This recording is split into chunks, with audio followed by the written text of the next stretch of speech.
Welcome everyone to the Spring Mission Roundtable. My name is Dean Dan Kelly. I serve as Dean and Mengler Chair in Law here at the University of St. Thomas School of Law. We're so excited that so many students have turned out and are with us. So many excellent staff and faculty members here at the University of St. Thomas and friends of the university. We have a wonderful program, a wonderful keynote speaker, and we're going to have plenty of time for discussion as well at each of your tables. So I'm just going to give a short introduction to the program and to the speakers, and then we'll launch into our fireside chat. So our format this afternoon will be a fireside chat. So we'll have our moderator and keynote speaker discuss the topics at hand for about 25-30 minutes.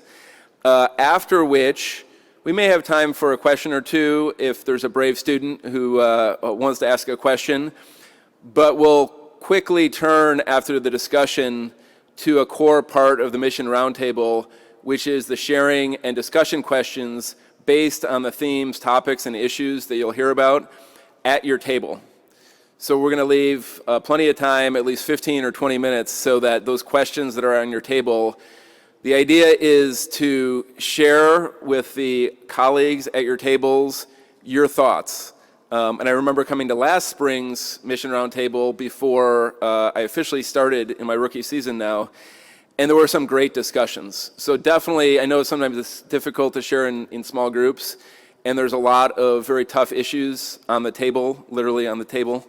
But please share and learn from each other, because that's a core part of the Mission Roundtable. The Mission Roundtable is a signature event for the University of St. Thomas.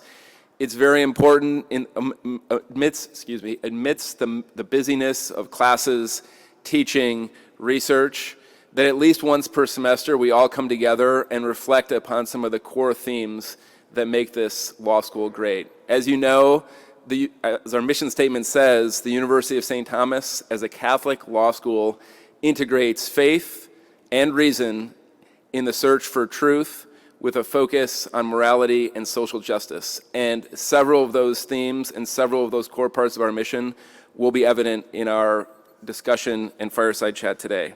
So let me get to our speakers. Our keynote speaker is Monique Maddox. Monique serves as president and CEO of the Descendants Truth and Reconciliation Foundation, which is a nonprofit that works to mitigate the dehumanizing impacts of racism while dismantling the legacy of slavery in America through truth, racial healing, and transformation. She has more than 30 years of corporate experience, helping companies of all sizes make pivotal decisions that have facilitated their growth and success. She had a very distinguished career in IT leadership at a number of leading firms, such as Wells Fargo and Carlson Wagonlit Travel. She then went on to found Macrame Technologies to help organizations transform their businesses' processes to mitigate risk. In 2016, at a pivotal moment in her life and vocation, Monique learned that her family had been owned and sold by the Catholic Church, a number of her ancestors. This discovery altered her life purpose, inspiring her to become deeply involved in the Descendant Foundation's community response. Monique now heads the Descendant-led vision with a goal of growing their endowment to $1 billion so that the foundation can have a positive impact on current and future generations of descendants of slavery.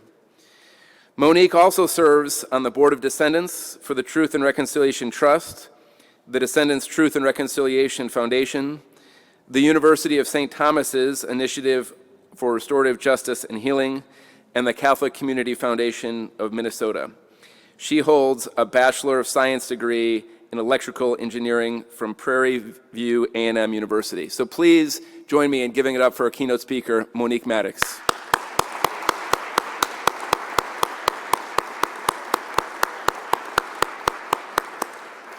Thank you, Monique, for being with us.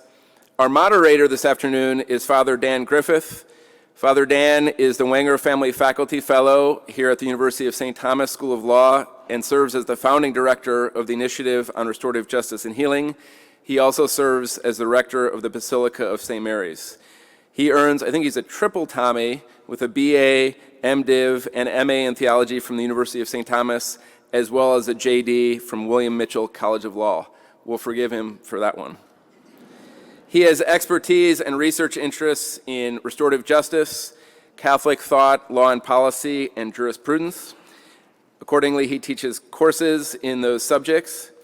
And as founding director of the Initiative on Restorative Justice, the aim of that group is to promote leadership, to mitigate the harm that prior leaders and institutions have failed to address racial injustice, and to figure out the polarization in a way that promotes accountability and healing. So all core issues that we need much help on today.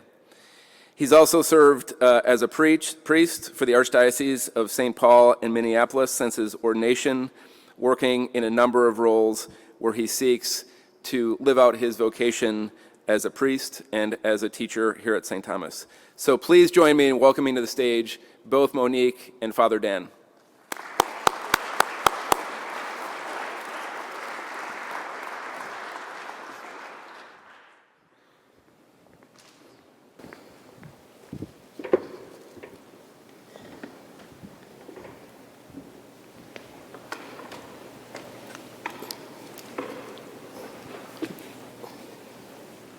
Thank you to Dean Kelly.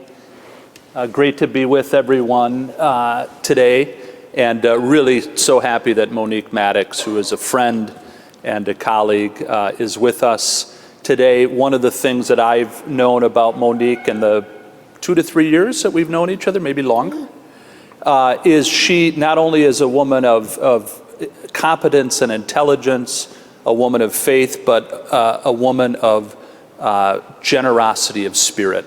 Rarely have I reached out to her to come speak to our students that she hasn't said yes, and it's only when she's traveling and can't make it. So we were delighted, Dean Kelly and I, when she was available for the Mission Roundtable. So Monique, I just want to begin by asking you to just share some more biographical information, where you grew up, and we'll then shift to how you learned about your background and your family's background in terms of being descendants. But just maybe give us a little bit more of an understanding of who you are and where you've come from, and how long you've been in the Twin Cities, you and your husband. So thank you all for having me here today. I grew up in small town Louisiana, Maringouin, Louisiana, which many of you have not heard of. It's a town of about 800 people now, and it sits between Baton Rouge and Lafayette, Louisiana. So very deep south, not far from the Mississippi River. I'm a cradle Catholic. I have been Catholic my whole life, and all of my family on my mother's side was always Catholic. Her mother was Catholic. Her mother, who lived to be 98, was Catholic, and she said her rosary morning, noon, and night faithfully. And that's what I grew up with mostly. My mother lost her father when she was 6 years old. And so my grandmother raised them, 6 children, from a very young age, and from 50s until 98, she cared for and raised her family. And then my father's side of the family, they were Methodist and Baptist. And my mother's father was a Methodist as well. So it was really, my Catholic roots came from my maternal side of the family. My aunt, who's now 95, is still the daily sacristan for the church that I grew up in. And that church, I would say, is, I wasn't really sure about my faith at that time as a kid growing up there, because it was a segregated, desegregated church. We attended Mass together as a community, but we had to sit on one side of the church. And everything from the ushers to the Eucharistic ministers were very separated in that church. So I wasn't sure what my faith would look like when I left there after high school. But all of those experiences formed me to be who I am today. Great, thank you. Among all of the impressive parts of your background, one thing we didn't say is you also served, I think, for a couple of terms as the trustee, one of 2 lay trustees at Our Lady of Grace Parish in Edina. So here in the upper Midwest in Wisconsin and Minnesota, every parish has a corporate board, and the Archbishop, the Vicar General, the pastor, and 2 lay trustees are on the corporate board. And it's a wonderful thing because the church does struggle with clericalism, as we know, and this is a way to really have talented lay people who are part of the decision making. And we talked about this, and I talked to some of my brother priests. It's been extraordinary how God's Spirit chooses the exact right people for this role. I've found that, I'm sure Father Kevin at Our Lady of Grace. So thank you for your service in that regard as well. Can you take us to that weekend, that weekend that really, changed a lot in your life? I think it was Palm Sunday weekend. I remember that. Monique has told this story to our law students in our restorative justice course. Maybe just kind of take us to that weekend and maybe paint a picture of what, how things unfolded, what you were feeling, and then where it moved from there. Yeah, so thanks for bringing up my service as a trustee, because I began to get deeply involved in the church in terms of ministry when I started to see some of my elder family members pass away. And I remember distinctly the priest at my home church in Louisiana could barely say their name. They didn't know the person that I knew. And I said, I want my priest to know me by my works. And so I got deeply immersed in the church and began to volunteer in many different ways. And so I served 6.5 years as trustee of Our Lady of Grace. And at that same time, when I learned this news on Palm Sunday, April 2016, it was that faith that I was rooted in that really helped sustain me then and helped sustain me today. I was leaving Mass at Our Lady of Grace, and as you leave church, I turn off my phone. I do when I come into Mass. Thank you for that.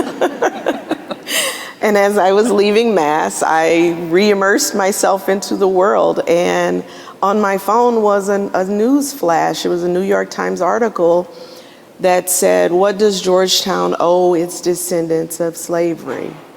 And I opened the article out of curiosity, like, well, this is curious. I'll read this on the way home, and see what does Georgetown have to do with slavery. So the article was so engaging that I couldn't stop reading it. And I got home and I said, well, I really need to get to my computer and kind of just see this even more. This phone is really small. It's hurting my eyes to read this. So I'm going to get to my computer. And that's when the curiosity changed to shock, because the pictures in that article showed the cemetery where my father, my brother, my grandmother, my aunts and uncles are all buried.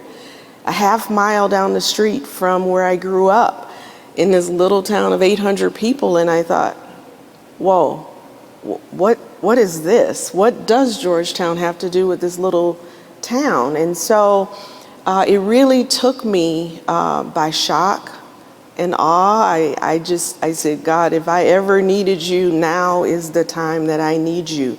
You have to help me through this one. And so I went back to the Adoration Chapel. I was an attendant for the Blessed Sacrament at Our Lady of Grace for our Perpetual Adoration Chapel. And I went back to that chapel and on my knees week after week, just asking for forgiveness for the priests who enslaved our families, just understanding for what my family had endured and how they kept the faith, courage for me to be able to tell my story and to be able to stand and stay in this church, wisdom, guidance. I needed all of those things. I needed so many so many virtues that I needed God to help me through that. And so we are now coming up on almost, it's 9 years this Palm Sunday in April when the news first broke. And this news wasn't new, it was from 1838. So it had been more than 180 years that this history had been, I won't say kept behind us, because it had been studied. The Jesuit priests had studied this history, but they studied it and put that book back on the shelf. And they didn't come looking for living descendants. And it was only when living descendants were found that we were able to begin to share this news and this story. Thank you. How did things unfold after that? I know that the Jesuit community at Georgetown and the Eastern Province responded in some way, but how things look now are not exactly how they were, in the aftermath of that publication of the story. If you want to just kind of tell us how things unfolded and then how you were involved in that and now have the role that you do. Yeah, so I went back to that New York Times article. So the headline said, "What does Georgetown owe its descendants?" It was the byline for that news article that said, it was the Jesuit priests who ran the largest Catholic university in America who were the actors in this sale. You have to think about universities back in the 1800s. They didn't have independent boards. They were run by the Society of Jesus, at least at Georgetown was, that the Society of Jesus was the actor in that case. So our family, our newfound family now, went to Georgetown and said, let's talk about this history. How do you plan to respond? And by the time the news article broke in 2016, Georgetown had already begun to form a working group. They had already stepped out as, we need to respond to this because our name is on the line, our reputation is on the line. And the Jesuits were allowing them to take the lead in that because they didn't know what their response would be. But only once we dug into the archives that we realized that it wasn't Georgetown who, as an independent institution, had enslaved our families. It was the priests who was running the mission of education and social justice in the Maryland province for the Society of Jesus who actually enslaved our families. So we then turned our focus to the Society of Jesus to say, let's talk about what the response should be. You've taught us many years about reconciliation and what that looks like in the church. Well, Father, I can't come to you, Father Dan, and say, you know what, I said something really bad about Susie, and I'm going to say 2 Hail Marys, thank you for listening. That's not how reconciliation works. So we told the Jesuit priests at that time, you can't set the terms of your own penance. Let us guide you through that process. We're Catholic. We're as Catholic as you are. You gave us the sacraments. We celebrated Mass together. That's how you know who we are, because you kept those records for our baptisms, our confirmations, our marriages. Thank you for that, but let's walk this journey together. And so we began to dialogue over 2 years, a dialogue that was guided by the W.K. Kellogg Foundation, who we enlisted. We went to Georgetown and to the Jesuits and said, let's find some healing practitioners to help us through this process. And they independently met with Jesuits and independently met with Descendants, and then together we came. And those were some of the toughest conversations, as you can imagine. And they weren't tough because lay people don't know how to talk to priests, or priests don't know how to talk to lay people. They were tough because it was very messy. Life is messy. It's very, there were feelings hurt. There was a lot of turmoil and trauma in the descendant community that really needed healing. And so we wanted to get some healing practitioners to work with us. You probably know from the restorative justice movement that at its heart, restorative justice is about what someone or generations of folks who have been harmed, what they need. What do they need to repair the harm? What do they need for healing or for justice? And as you noted, sometimes the perpetrator of harm wants to set the guidelines and set the parameters, but it's really what people need who have experienced that harm. What you mentioned that it was somewhat messy, and we've talked before on other occasions, that there was a wide breadth of how Jesuits responded to the kind of course of action that was unfolding. Can you talk a little bit about that? Because it's true of priests, it's true of any people. You meet one priest walking down the road and that's one person. You meet one Jesuit and that's one Jesuit. People are all different, and you did mention that there was a breadth of response. If you could talk a little bit about that dynamic. You know, people bring their whole selves to their work. As you can imagine, you bring your own lived experience into your work. And if you've not been in diverse communities, then your thinking is often very homogenous. It's around what you know. And that's what we experienced. So the healing practitioners really helped us to get to the point where we could have dialogue, where someone didn't say, has been printed in some news articles, a descendant said they wanted to punch a priest in the face. Well, you know, it's because of the anger that something that's triggered. You know, I've had people say to me, and I'll say people meaning Jesuit priests, say to me, this feels very transactional. This does not feel like reconciliation. We're doing a lot of good things in the community already. Can't we just add up all of the schools, the nativity schools and the Cristo Rey schools we've started in America, and commit to putting aside $10 million a year to those initiatives for 10 years, and there's our $100 million contribution to helping heal a harm in society. And we said, you can't determine that. Those are great things. Keep doing those things. Don't stop. Keep doing them. But we want other things. We want things that are focused on things that we believe are going to help us heal. We want to go back to those conditions for the sale of our families. And this is a tough part of it, is that in 1838, my family didn't have any human rights. We were considered property of the church.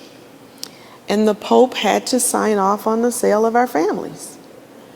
To reckon with that, we then said, you can't decide how we should be healed. You can't tell us on what timeline we should be healed. We're going to walk this journey together. And so those conversations continued, and they continue today. I meet Jesuits that say, well, isn't that enough? When is enough enough? How do you tell someone enough is enough? How do you tell a prisoner that's enough healing? You've been restored. Go out into society. How do you tell an immigrant, you know, you've lived in America long enough. Now you go back to your homeland. You can't decide those things for people. But we know that people bring their own lived experiences to their work, and we have to meet them where they are and have them understand that they should be listeners and not necessarily predictors of how society should look. Great, thank you. What are some of the specific things that you all have said, this is what we need? Mm-hmm. I know education is one of them. If you want to just kind of tell our group assembled here the specific things that you're looking for and why. So when we decided to create a foundation, we actually wrote to the head of the Jesuit order in Rome, the Superior General, Arturo Sosa, in 2018, and said, we want to create a foundation And we want to tie that foundation to the conditions that your predecessor gave on the sale of our families. So there were 20 conditions that were documented through writings between Rome and the U.S. around, should we sell the people? Should we keep them? Should we continue to educate them? And so we reflected on those conditions and said, you know, one of the conditions was educate the young. Take grace and mercy where charity allows. So we set aside a pillar for education, educating our young. It was also to take care of the elderly, not separate the families, not split them up.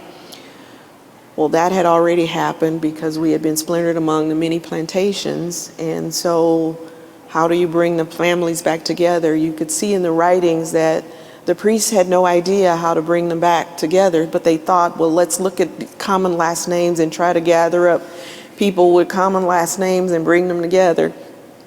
And so whether they were on one plantation or many, and so we set aside dollars for our foundation to take care of our elderly and infirm so that they could age in their homes in dignity. And so we offer repairs for them like door widening, grab bars, weatherization, pest control at no cost. Our scholarships are a partnership with the Thurgood Marshall College Fund.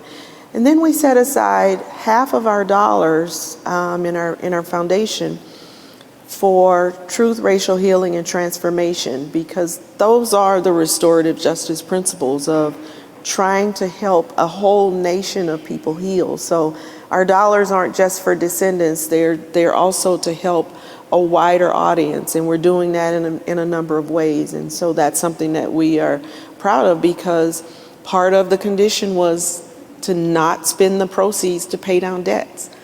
Well, to fructify the dollars was the term at the time, which means to endow them. And so that's why we have an endowment that we're fulfilling the mission with.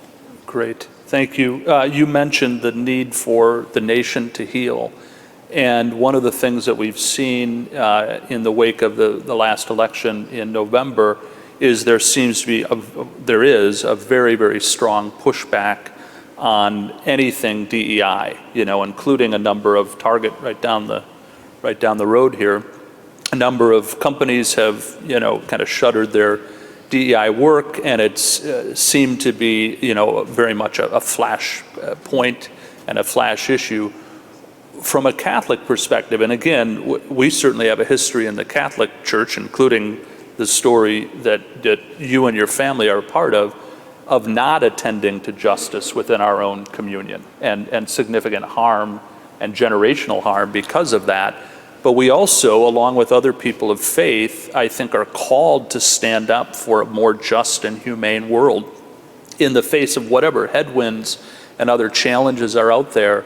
So I've said at the Basilica, we have to lean into that work right now, not capitulate and not go underground, but say, no, this is part of who we are, whether it's in season or out of season. If you could talk a little bit, Monique, about any advice you have for someone who obviously cares about justice and racial justice and healing in this particular moment, how can we be a constructive and effective instrument of change and making sure that these issues of injustice continue to be highlighted? Mm-hmm.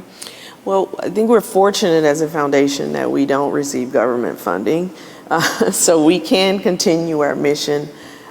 We hear the same question from reporters all the time.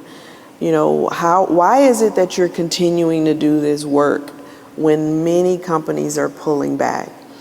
Well, I see that as a blessing because it allows us to, as you said, open up our eyes to what exactly are the gaps that are needed in America. And so we're continuing to take inventory of the areas that are being cut so that we could help support those groups, go on the margins and help those people who may not have that support. You know, our scholarships today are capped at 10,000 because we wanted to address a wide number of people. Well, if their Pell Grants aren't coming through in the future, they may need more than $10,000. And so our board is prepared to support those initiatives and continue to lean in. We're doing things like promoting art dialogue in society. So we did a partnership with a company that has an art display at the United Nations that is launching this week, I think it is, and it's going to talk about the transatlantic slave trade. We've gone and spoken to the Church of England last year about their journey with transatlantic slave. They have, for many, many years, in the 1700s, the Church of England was funded through, they were giving dollars to priests on plantation lands, and they weren't enslaving in England, they were enslaving people in the Barbados, Jamaica, and in that part of the world. But the archbishops have said that they continue to benefit today. So we continue to remind our priest brethren that, many of you still benefit. You may not have participated, but you benefited from that. You wouldn't have 26 Jesuit institutions if it were not for those dollars, those seed dollars that were invested to continue your mission. And so you can't just look at it as that was just Georgetown. We know that plantation lands were sold to build retirement communities for Jesuit priests. Plantation lands were sold to build other schools. So we often have to remind people that we can help fill the gap, but you also have to participate if you benefited. Thank you. We just we'll do a couple more minutes and then we'll go to the tables. There's a number of law students here in our community who are here today. How can lawyers, future lawyers, how can they be helpful leaders, allies in this important work? Where do you think, because I've noticed that you're very quickly say yes, and you've spoken beautifully and powerfully to our law students. Maybe tell us why you do that. Why do you say yes to that opportunity? And then what wisdom would you have for our future lawyers about how they can make a difference in society? Well, the things that our board and our foundation addresses are things that are often what I would say surface level things. I'll help you get an education, I'll help fix up your homes. Those are things for today. We know the underlying roots of what has caused the divisions in this country and around the world haven't been addressed. And that's where the truth, racial healing, transformation piece comes in. There are food deserts all over. There are policies that prevent people from living in certain parts of the city, so racial covenants. There's voting rights being restricted, reviewed, restricted. There are things like redlining. All of those things are policies that lawyers can help influence. So when you look at the law and you look at how people are harmed, you have to look at it from multiple perspectives, not just from the perspective. And so from the perspective that to be. So engaging in dialogue with other people who don't look like you, have other lived experiences, whether they are attorneys, whether they are priests, whether they are people in your community, not necessarily about your cases, but just continuing to immerse yourself in understanding the experiences of other people will help you form different ideas. I was reading, I think it was today, someone shared in Women's Press, it was a health equity leader shared that justice isn't just about punishment. It's also about relationships, it's about transformation, and it's about healing. So I would just encourage each of you to examine your consciences as you go into your work, looking at how you can transform what you don't think to be just today. Great, thank you. And particularly here in Minnesota, they refer to it as the Minnesota paradox. We have some of the most acute disparities with regard to race of any state in the country across multiple categories. I've noticed that just like you did with Georgetown and the story of Georgetown, where they put the book back on the shelf, there is an aversion for a lot of folks to dig into the harm and the reality, and I see that in Minnesota. We're coming up at 5 years, May 25th, since George Floyd's life was taken from him, literally snuffed out of him. And I don't think the state has done nearly enough to dig into these troubling disparities. And I see future lawyers as great leaders who can push us to not only name the harm, but then repair the harm. And as you talked about redlining, I had a law student a couple years ago wrote a wonderful paper on redlining Catholic social teaching and then needing to repair that harm. As we're about to move to tables, and we can take a question, wondering, again, what can we do here in Minnesota with regard to the really troubling disparities with regard to race? Well, many people, I will say institutionally, are afraid of their benefactors. They're afraid to disrupt the people who support them. And so we've had people donate to our foundation, and they'll say one of two things. I'm happy to give you these funds and go do good in the world with them. Or they will say, I don't want people to know that I'm supporting you because I don't want people to know that I'm giving these dollars to you because of the backlash that I may face. I also hear my employees would be really upset to know that I'm giving you so little rather than giving you more. And so I just think that the dynamics that are at play when it comes to restoring justice, it's really not just the surface level. People have to really examine deep down inside what is causing the behaviors that we're seeing and why are we not examining it. So I think more dialogue is needed in the community to really address and talk about why haven't we done more, and is it because you're afraid of the optics of the world, and then how do we get to address that? Because if we don't address those foundational issues, then you won't be able to rise to what people can actually see. Right, that's a great point. And I see the link between restorative justice and racial justice.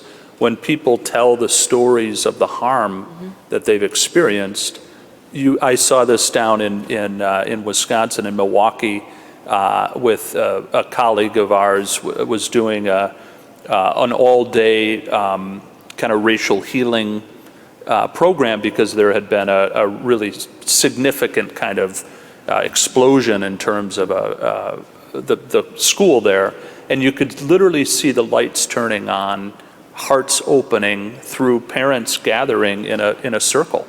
And I think that dialogue and telling the stories, including tough stories, hopefully can open hearts. I see Devin in the back with a microphone, and so we're going to just take, what do you think, 1 or 2 questions, and then we'll do the questions at the table.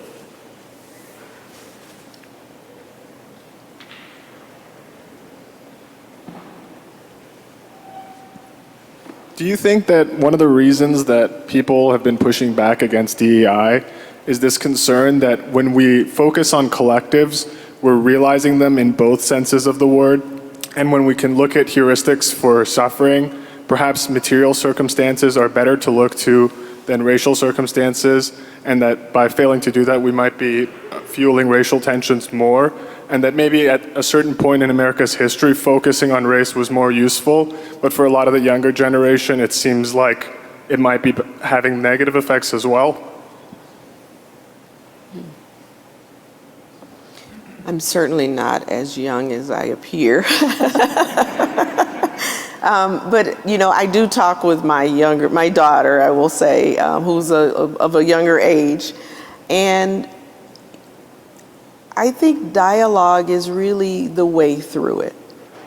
To avoid the dialogue doesn't solve anything, I will say. It helps bring you to a point of common understanding. This is not easy. It's not easy to talk about it. It's not easy to face the truth. But if we think about the Catholic way of doing things, especially as we go into Lent, in a period of seeing the suffering that Jesus endured, that wasn't easy either. And so we have to walk the walk of social teaching, and you have to have those conversations. So I don't think avoiding them is really going to help address it. Unless you have some ideas around how we can do that, I'm open to listening. And I think it can be a both and. Yeah. I mean, you can also address the socioeconomic disparities in the United States, and the fact that they're growing exponentially more than in Europe. You know, the gap between what folks are making. And so Catholic social teaching would say, yeah, that's an issue, a structure of injustice potentially. And so let's lean in and enter into dialogue there. Maybe, why don't we have, Dan, why don't you come? Dean Dan. Well, thank you so much. Let's give a round of applause to Monique and Father Dan.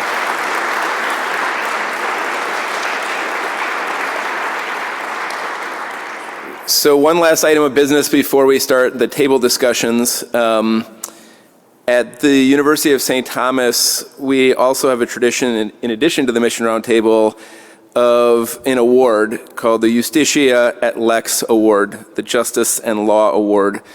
This award is presented annually to a member of the Twin Cities legal or professional community whose life and work demonstrates a passion in justice and law. So this award has been given, I believe, at the law school since 2003. Prior award winners include such notables as Barbara Fry, Sister Sally, several judges and justices like Judge Murphy and Justice Blatz, some of the founding benefactors, as well as leaders and teachers at the law school like Tom Holleran and Larry Lejeune, Jan Conlon, and Mike Cerisi. Father Deese, University President Emeritus, who is not a lawyer, also received this Iustitia et Lex Award. Today, we are very pleased to give Monique Maddox this award. In addition to Father Deese, I think you're the only non-lawyer to win the award, Monique. So we want to present you with the certificate, and there's an engraved medallion as well that goes with it. So please join me in giving her an applause for all of her contributions to justice.